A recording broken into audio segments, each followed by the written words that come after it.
I remember being told as a young person growing up that men don't cry. And I'm sure many of you have heard the same expression.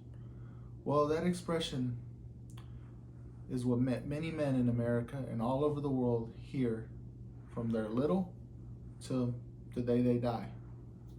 But that really affects men. They internalize those words and they need to be strong for their families, for themselves, and always project strength. But what happens when they don't always feel strong? When they fall into a depression, when something bad happens and they can't show those emotions, they internalize those words and they struggle and they struggle and they struggle, and eventually they fall into a depression. And sometimes they make decisions that if they had somebody to talk to, somebody to lean on, somebody to support them, and when they're not given that support, they turn to, unfortunately, suicide, which should never be the solution to any problem. This affects men of all social classes, all races, all nationalities. It can hit anyone. It's a silent killer, which many people are not talking about. For example, the lead singer of Nirvana, Kurt Cobain, committed suicide in the 90s, and he had all the riches in the world. This is something that affects everyone, which should never be the solution to any problem. This affects men of all social classes, all races, all nationalities. It can hit anyone. It's a silent killer, which many people are not talking about. For example, the lead singer of Nirvana, Kurt Cobain, committed suicide in the 90s, and he had all the riches in the world. This is something that affects everyone. Men are historically viewed as the breadwinner. The need to provide for one's family is very great, but it can also be a big stress on anybody. And with rising costs and lower wages, men are just don't know what to do. I mean, I've dealt with this stress, and many people have too. But without anyone to turn to talk to, many of them develop mental health problems, which can lead to depression, which is why the suicide rate is going up. And the stats of suicide in general.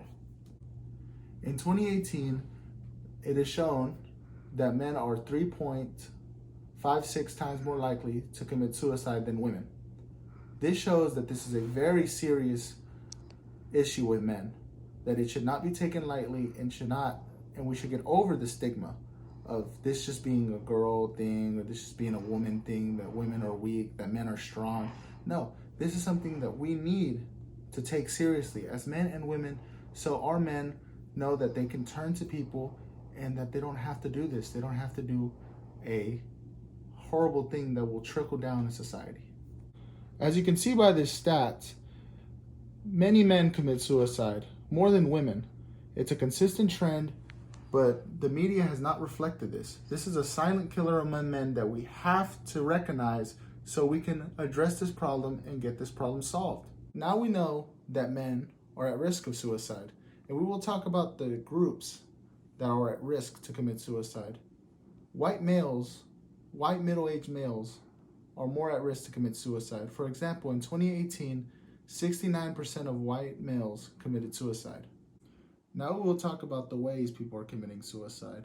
It may shock you that most suicides are caused by gun deaths. 55% of suicides were gun-related.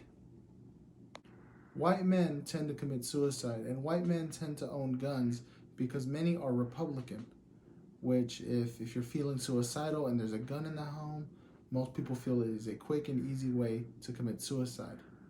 I believe if less suicidal people had access to guns, we could seriously decrease the amount of suicides that take place. And now I will show you some stats of suicides in 2018. As you can see, guns are the main ways men commit suicide in this country.